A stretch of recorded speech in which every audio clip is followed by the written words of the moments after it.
మన తిరుమల వైభవం యూట్యూబ్ ఛానల్కు స్వాగతం. ఈరోజు మరో వీడియోతో మీ ముందుకొచ్చేశాం.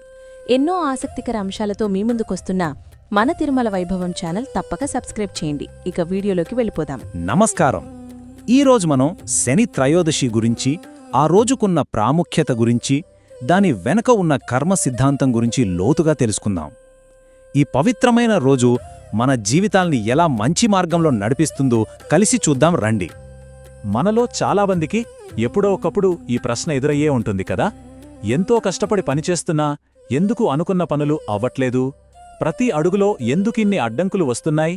వీటన్నింటి వెనక మనకు తెలియని కారణమేమైనా ఉందా? మనం చేసే ప్రతి పనికి, మంచిదైనా చెడ్డదైనా, ఒక ఫలితం ఖచ్చితంగా ఉంటుందని మన నమ్మకం. మరి ఆ కర్మఫలాల లెక్క ఎవరు చూస్తారు? వాటిని ఖచ్చితంగా సరైన సమయంలో మనకందించే ఆ శక్తి ఏది? జాతకంలో గ్రహాల స్థితి బాగోలేదని, అందుకే కష్టాలు వస్తున్నాయని అంటూ ఉంటారు. మరి ఆ గ్రహాల ప్రతికూల ప్రభావాల నుండి బయటపడటం, మనశ్శాంతిగా జీవించడం నిజంగా సాధ్యమేనా? దానికేదైనా మార్గముందా? ఉందండి. ఈ ప్రశ్నలన్నింటికీ సమాధానం ఒకే ఒక్కరి దగ్గర ఉంది. ఆయనే శనిదేవుడు. పేరు వినగానే చాలా మందిలో ఒక చిన్న భయం. కానీ నిజానికి శనిదేవుడంటే భయం కాదు, మనల్ని మనం సరిదిద్దుకోవడానికి, మన జీవితాన్ని ఒక సరైన దారిలో పెట్టుకోవడానికి ఆయనే మనకొక గొప్ప అవకాశం. ఇక్కడ మనం ఒక ముఖ్యమైన విషయం అర్థం చేసుకోవాలి. శనిదేవుడి సోదరుడు యమధర్మరాజు కూడా న్యాయదేవతే. కాని ఆయన లెక్క మనిషి మరణించిన తర్వాత చూస్తారు. శనిదేవుడు అలా కాదు. మనం బ్రతికి ఉండగానే, ఇక్కడే ఈ జీవితంలోనే మన కర్మలకు తగిన ఫలితాలను ఇస్తూ మనల్ని సరైన మార్గంలో నడిపించే ఒక ఖగోళ న్యాయమూర్తి అన్నమాట. అసలు శనిదేవుడి స్వభావం ఎందుకంత కఠినంగా ఉంటుంది? ఎందుకు ఆయన న్యాయాన్ని అంత ఖచ్చితంగా పాటిస్తారు? ఈ విషయాలు తెలియాలంటే మనం ఆయన పుట్టుక వెనుకున్న అద్భుతమైన కథను తప్పకుండా తెలుసుకోవాలి. అసలు కథేంటంటే, సూర్యభగవానుడి భార్య సంధ్యాదేవి ఆయన తేజస్సును, వేడిని భరించలేకపోయింది. అప్పుడు ఆమె తన నీడనుంచి అచ్చం తనలాగే ఉండే ఛాయాదేవిని సృష్టించి తను తపస్సు చేసుకోవడానికి వెళ్ళిపోయింది. ఇక శనిదేవుడు ఛాయాదేవి గర్భంలో ఉన్నప్పుడు ఆమె పరమశివుడి కోసం చాలా చాలా కఠోరమైన తపస్సు చేసింది. ఆ తపస్సు వేడి, ఆ భక్తి ప్రభావం అన్నీ కలిసి గర్భంలో ఉన్న శని నల్లని వర్ణంలోకి మారిపోయేలా చేశాడు. బిడ్డ పుట్టాక సూర్యభగవానుడు చూశాడు, తాను అంత తేజస్సుతో ఉంటే తన కొడుకు ఇలా నల్లగా పుట్టాడేంటి అని. తన కుమారుడేనా అని ఒక చిన్న సందేహం వచ్చింది ఆయన మనసులో. అంతే, తండ్రి తనని, తన తల్లి భక్తిని అనుమానించాడని శనిదేవుడికి విపరీతమైన కోపం వచ్చింది. ఒక్కసారి తండ్రి వైపు తీక్షణంగా చూశాడు. ఆ చూపులోని శక్తికి సాక్షాత్తు లోకాలను వెలిగించే సూర్యభగవానుడికే గ్రహణం పట్టింది. అప్పుడు అర్థమైంది లోకానికి ఆయన శక్తి ఏంటో. వెంటనే పరమేశ్వరుడు అక్కడ ప్రత్యక్షమై సూర్యదేవుడికి అసలు విషయం చెప్పాడు. ఛాయాదేవి భక్తి ఎంత గొప్పదో, ఆ భక్తి వల్లే శనికి ఆ రంగు వచ్చిందని వివరించాడు.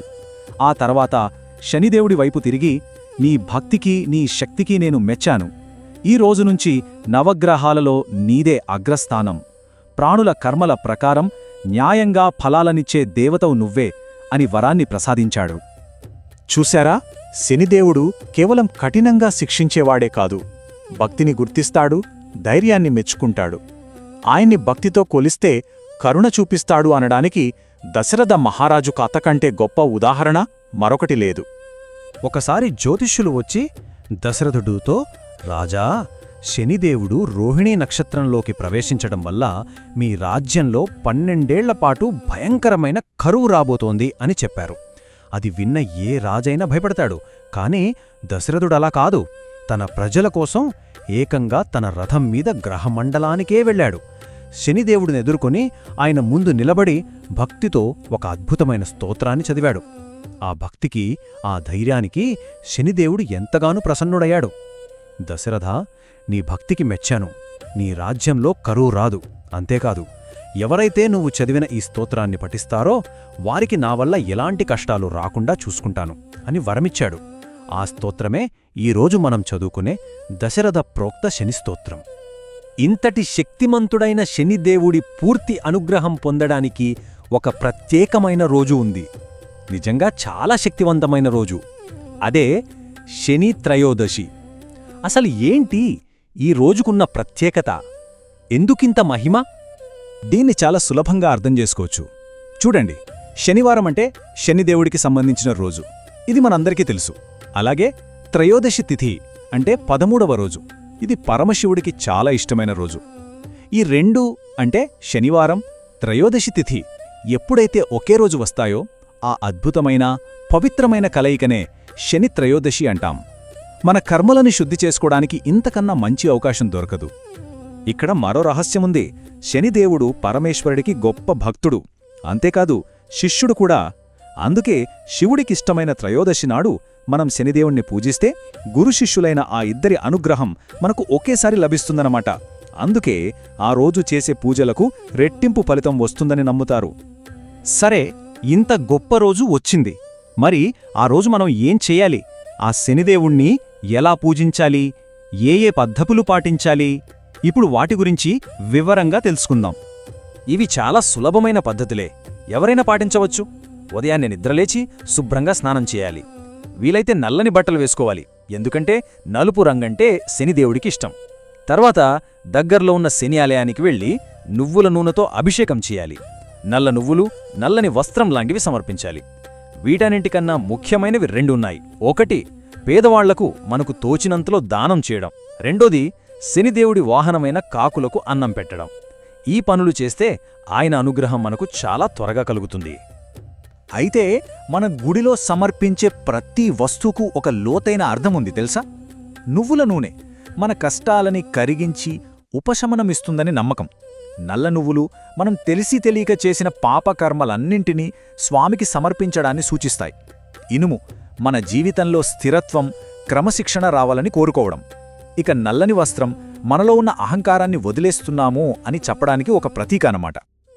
మన భారతదేశంలో శనిదేవుడు స్వయంగా వెలిసిన చాలా శక్తివంతమైన కొన్ని ఆలయాలున్నాయి. ఇప్పుడు మనం మానసికంగా ఆ క్షేత్రాలను ఒక్కసారి దర్శించుకుందాం. మొదటగా మహారాష్ట్రలోని శని సింగణాపురం. ఈ ఊరి గురించి వింటే ఎవరైనా ఆశ్చర్యపోతారు. ఎందుకంటే ఈ ఊర్లో ఏ ఇంటికి తలుపులుగాని తాళాలుగాని ఉండవు. వాళ్ళందరి నమ్మకం ఏంటంటే శనిదేవుడే తమని, తమ వస్తువులనే కాపాడుతాడని. అక్కడ ఎవరైనా దొంగతనం చేయాలని చూస్తే తక్షణమే శనిదేవుడు వాళ్ళని శిక్షిస్తాడని అక్కడి వాళ్లు బలంగా నమ్ముతారు. ఇక రెండోది పుదుచ్చేరి దగ్గరున్న తిరునళ్ళార్. ఈ క్షేత్రానికి కూడా ఒక గొప్ప చరిత్ర ఉంది. పూర్వం నలమహారాజు శని దోషంతో ఎన్నో కష్టాలు పడ్డాడు. ఆ దోషం నుంచి విముక్తి పొందింది ఇక్కడే. అందుకే ఈ క్షేత్రంలో శనిదేవుడు చాలా శాంతంగా భక్తులలో అనుగ్రహించే రూపంలో ఉంటాడు. అక్కడున్న నలతీర్థంలో స్నానం చేస్తే ఎలాంటి దోషాలైనా పోతాయని భక్తుల విశ్వాసం. ఇక మన తెలుగు రాష్ట్రాల్లోకొస్తే ఆంధ్రప్రదేశ్లోని తూర్పు గోదావరి జిల్లాలో మండపల్లి అనే గ్రామం ఉంది. ఇక్కడి మందేశ్వర స్వామి ఆలయం చాలా విశిష్టమైనది. ఎందుకంటే ఇక్కడ సాక్షాత్తు శనిదేవుడే ఒక శివలింగాన్ని ప్రతిష్ఠించి పూజించి తపస్సు చేశాడట. అందుకే ఈ క్షేత్రాన్ని దర్శిస్తే శని దోషాలు తొలగిపోతాయని ప్రతీతి. మరి ఆలయాలకు వెళ్లే అవకాశం లేని వాళ్ల సంగతేంటి? చింతించాల్సిన అవసరం ఏమాత్రం లేదు. ఎక్కడున్నా సరే శనిదేవుడి అనుగ్రహాన్ని పొందడానికి ఒక అత్యంత శక్తివంతమైన మార్గం ఉంది. అదే మంత్రజపం. ఇది శనిదేవుడి మూలమంత్రం. చాలా శక్తివంతమైనది. నేను చెప్తాను, శ్రద్ధగా వినండి. నీలాంజన సమాభాసం రవిపుత్రం యమాగ్రజం ఛాయామార్తాండ సంభూతం తం నమామి శనైశ్చరం. దీని అర్థం చాలా అద్భుతంగా ఉంటుంది. నీలమైన కాటుక వర్ణంలో ప్రకాశించేవాడా, సూర్యుడి కుమారుడా, యముడికి అన్నాయనవాడా, ఛాయాదేవికి సూర్యుడికి పుట్టినవాడా, నెమ్మదిగా సంచరించే ఓ శనైశ్చరా, నీకు నా నమస్కారాలు. ఈ మంత్రాన్ని మనం భక్తి శ్రద్ధలతో జపిస్తే అది మన చుట్టూ ఒక రక్షణ కవచంలా పనిచేస్తుంది. కాబట్టి ముఖ్యంగా శని త్రయోదశి రోజున లేదా ప్రతి శనివారం ఈ మంత్రాన్ని 108 సార్లు జపించండి. ఇలా చేయటం వల్ల మన కర్మల వల్ల వచ్చే చెడు ప్రభావాలు తగ్గుతాయి. జీవితంలో క్రమశిక్షణ, సహనం పెరుగుతాయి. అన్నిటికన్నా ముఖ్యంగా మనశ్శాంతి లభిస్తుంది. ఒక్క విషయం ఎప్పుడూ గుర్తుంచుకోండి, శనిదేవుడు మనకు శత్రువు కాదు. మనల్ని సరిదిద్ది, మనల్ని ఉన్నతంగా తీర్చిదిద్దే ఒక గురువు. ఆయన కరుణ, అనుగ్రహం మనందరిపైన ఎల్లప్పుడూ ఉండాలని మనస్ఫూర్తిగా కోరుకుందాం. చూశారు కదా, ఒక మంచి వీడియో. ఇలాంటి మరిన్ని మంచి వీడియోల కోసం మన తిరుమల వైభవం ఛానల్ తప్పక సబ్స్క్రైబ్ చేయండి. మరియు ఈ వీడియో కూడా లైక్ మరియు షేర్ చేయండి. అన్నట్టు క్రింద డిస్క్రిప్షన్లో ఉన్న మన వాట్సాప్ ఛానల్ తప్పక ఫాలో అవ్వండి. అక్కడ మరిన్ని ఆసక్తికర విషయాలు తెలుసుకోవచ్చు.